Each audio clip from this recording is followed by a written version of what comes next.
good morning, good evening, good afternoon, and remember, Context is Everything Media Network founder and CEO John Michael is reading a textbook cover to cover. Today, Chapter 34, Section 4, Southeast Asia and the Pacific Rim, from 1945 to August 2001. Setting the scene. Today, Southeast Asia is a key player in the global economy. For decades after the end of World War II, though, the region was shaped by nationalist drive for independence. Some nations won freedom with little violence. Others faced long wars of liberation against European nations that wanted to reclaim their colonial empires after the war. New heading.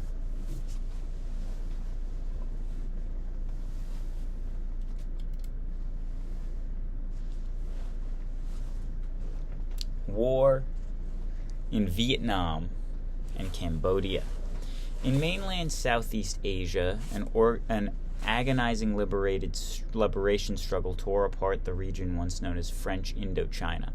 It affected the emerging nations of Vietnam, Cambodia, and Laos. The 30-year conflict had two major phases. First was the battle against the French, dating from 1946 to 1954. Second were the Civil War and Cold War conflicts that raged from 1959 to 1975. In 1946, the French set out to regain Indochina, which Japan had seized during World War II. They faced fierce resistance from guerrilla forces led by Ho Chi Minh. Ho was a nationalist and communist who had fought the Japanese. He and his forces wore down the French and eventually forced them to leave Vietnam. Vietnam divided. The struggle for Vietnam became a part of the Cold War. At an international conference in 1954, Western and communist powers agreed to a temporary division of Vietnam. Ho's communists ruled North Vietnam.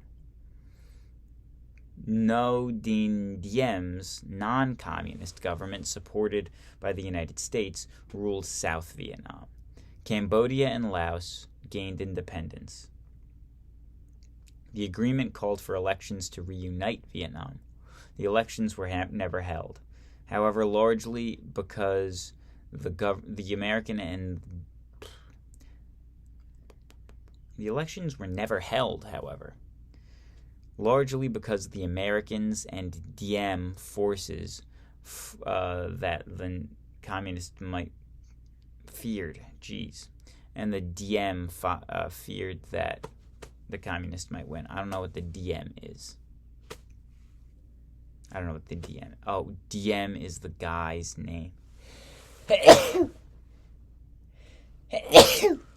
Diem's the guy's name. Diem's the South Vietnam leader's name. I thought it was like a conglomerate of nations or something. The Diem. Okay.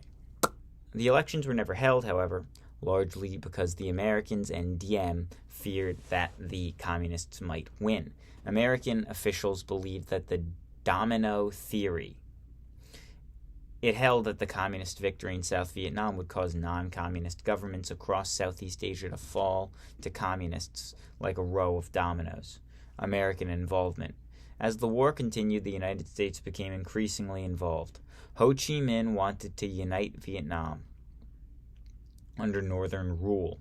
He aided the National Liberation Front, communist rebels trying to overthrow Diem in South Vietnam. At first, the United States sent only military advisors and supplies to Diem. At first, the United States sent only military advisors and supplies to South Vietnam. Later, it sent troops, turning a local struggle into a major Cold War conflict. In 1964, the United States began bombing targets in North Vietnam. Eventually, more than 500,000 American troops were committed. At the same time, both the Soviet Union and China sent aid, but no troops to help North Vietnam. Despite massive American aid, South Vietnam could not defeat the communist guerrillas and North Vietnamese allies. In 1968, guerrilla forces launched a massive attack on American and South Vietnamese forces. The assault was unexpected because it took place at Tet, the Vietnamese New Year. Although the communists did not capture any cities, the Tet offensive marked a turning point in public opinion in the United States. It also showed that the North Vietnamese would fight at any cost.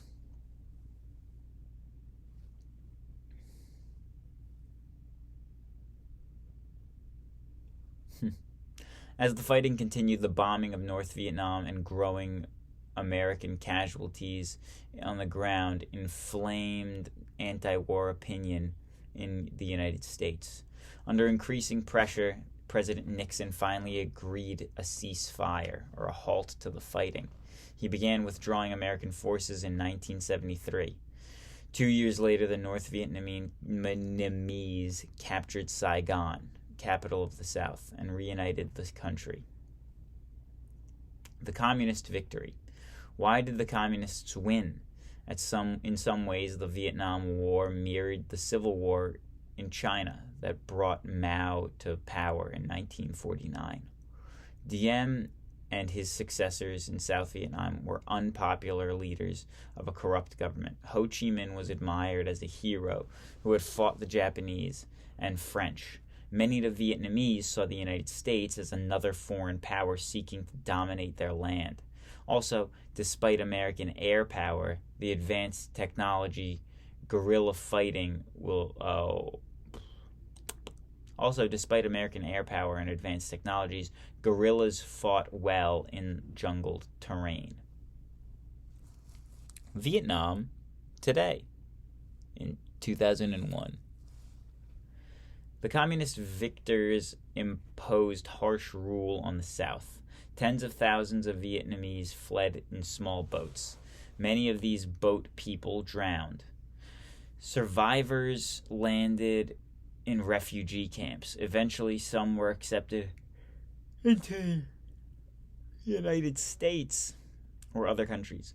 Vietnam had to rebuild a land destroyed by war. Recovery was slow due to government inefficiency and an American-led embargo, or blockage of trade. For years, the country remained mired in poverty and was unable to attract foreign capital. In the early 1990s, Vietnam introduced some free market reforms, opening the door to investors. The economy received a further boost after the United States lifted its embargo and restored diplomatic relations. Although Vietnam made some progress, it remained one of the poorest countries in Southeast Asia. The government's monopoly on political power and its complex laws made foreign investment difficult. Vietnam's best hope was the entrepreneurial spirit of its people. Tragedy in Cambodia. During the Vietnam War, fighting spilled over into the neighboring Cambodia. North Vietnam sent supplies along the Ho Chi Minh Trail through Cambodia to guerrilla forces in South Vietnam. In 1970, the United States bombed that route and then invaded Cambodia. After the Americans left, Cambodian communist guerrillas called the Khmer Rouge overthrew the government. Led by Pol Pot, the Khmer Rouge unleashed a reign of terror. Pol Pot, the Khmer Rouge, released a reign of terror. To destroy all Western influence, they drove people from the cities and forced them to work in the fields. They slaughtered and caused the death of more than 1 million Cambodians, perhaps a third of the population. Pol Pot. Not good. What a freaking name, too.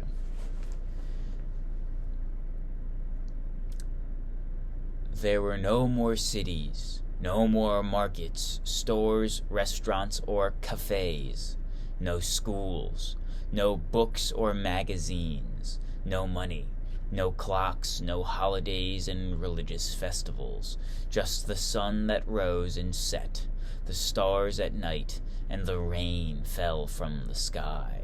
And work, everything was work. Haing Ngor, Haing Ngor, A Cambodian Odyssey. In 1979, Vietnam invaded the occupied Cambodia. Pol Pot and his forces retreated to remote areas. In the 1990s, UN helped Cambodia hold elections. The new government, however, soon grew authoritarian. After Pol Pot died in 1998, a number of Khmer Rouge leaders gave up their guerrilla struggle. Cambodia debated whether to put Khmer Rouge leaders on trial.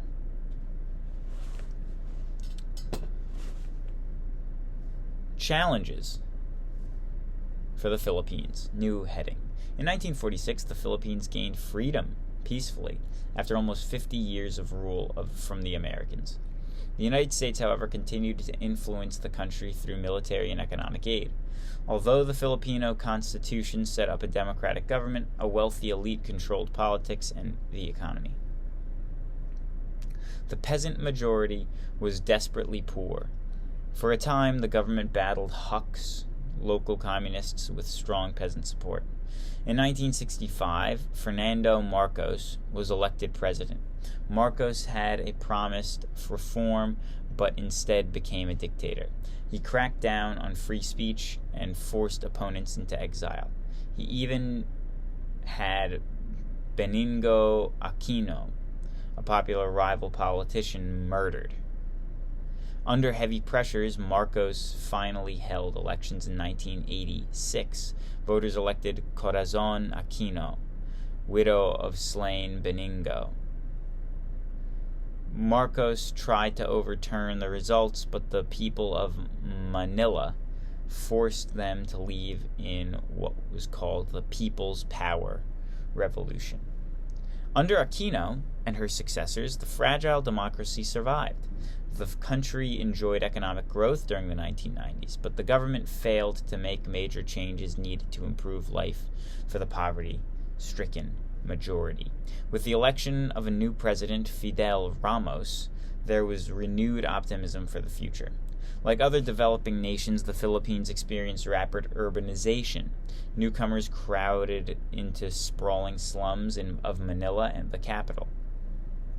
Unrest surfaced in some areas. Natural disasters caused more setbacks. Many enterprising Filipinos left the country to build new lives in the United States and other parts of Asia. Developing nations in Southeast Asia. Southeast Asian nations faced many problems after independence. They lacked experience in self-government and were often hampered by complex ethnic and religious conflicts. Demands for power, freedom, and social justice, ethics, and religious conflicts. Demands for political freedom and social justice were frequent. Some government leaders, however, claimed that order and economic development must take priority. All pursued the same goal, modernization, but their paths differed. Here, we will look at the experiences of two developing nations, Indonesia and Myanmar, formerly Burma. Indonesia. Geography posed an obstacle to unity in Indonesia. As in many developing nations, Indonesia includes more than 13,000 islands splashed across 3,200 miles of ocean, a distance equal to the width of the United States. Its large population is ethnically diverse. The juvenile-dominated... What's that? The Javanese dominate about 300 other groups, many with their own languages or dialects, also live in Indonesia. Despite this diversity, about 90% of Indonesians are Muslims. Under the authoritarian rule, Indonesia made great economic progress to benefit from exporting oil, tin, rubber, spices, and coffee. The rise and fall of the world oil prices, however, meant that income was uncertain. Still, the government increased literacy and in the 1990s introduced economic reforms that attracted more foreign capital. In 1997, Asian financial crisis shook Indonesia to its roots. Riots erupted against the government, accused of massive corruption. President Suharto, who had held power for more than 30 years, was forced to resign. Elections were held for a new government. It faced serious problems such as reforming and restarting the economy, meeting separatist demands, and destroying confidence in government. Meanwhile, many Indonesians sank back into poverty. The spread of religiously motivated violence pitted Muslims against Christians and other minorities. For years after independence, the authoritarian government suppressed rebellions. In 1965, it crushed what looked like a communist uprising and massacred many suspected communists. Mobs also killed hundreds of thousands of Chinese whose ancestors had settled in Indonesia. Although another struggle erupted in East Timor, which Indonesia seized from Portugal in 1975. The East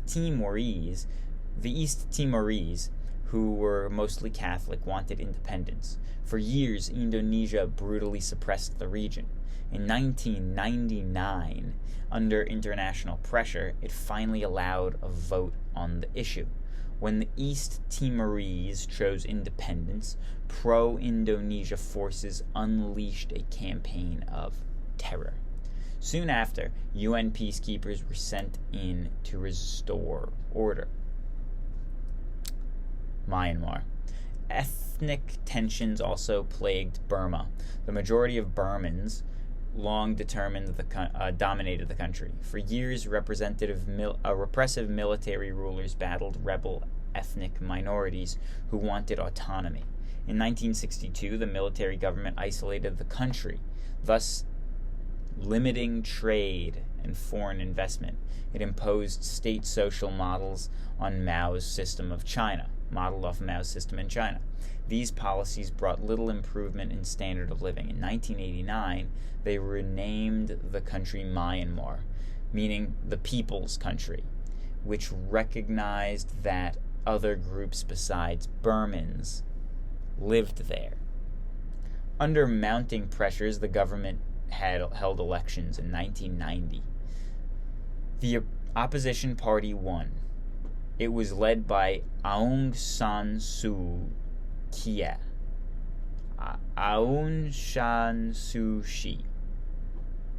whose father had helped Burma win independence. The military rejected the election results and jailed, killed, and exiled many opponents. Suu Kyi was held under house arrest.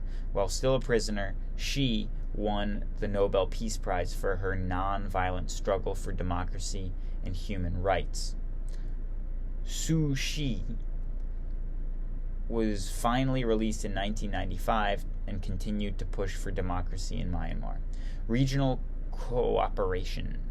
Demands for political freedom and social justice remained an issue in Southeast Asia. Some government leaders, however, argued that order and economic development must take priority over democracy. To achieve prosperity and improve self-reliance, 6 Southeastern Asian countries formed an association of Southeast Asian nations, ASEAN, A-S-E-A-N, in 1967. Since then, the ASEAN has expanded to include Southeast Asian nations.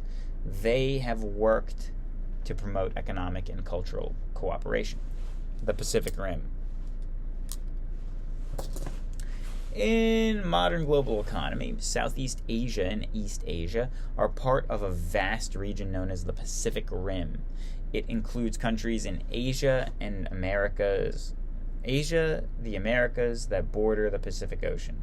The Pacific first became an artery for world trade in the 1500s. By the mid-1900s, links across the Pacific had grown dramatically. By the 1990s, the volume of trade across the Pacific was greater than that across the Atlantic. Some analysts have predicted that in the 2000s there will be the Pacific century because of the region's potential for further growth.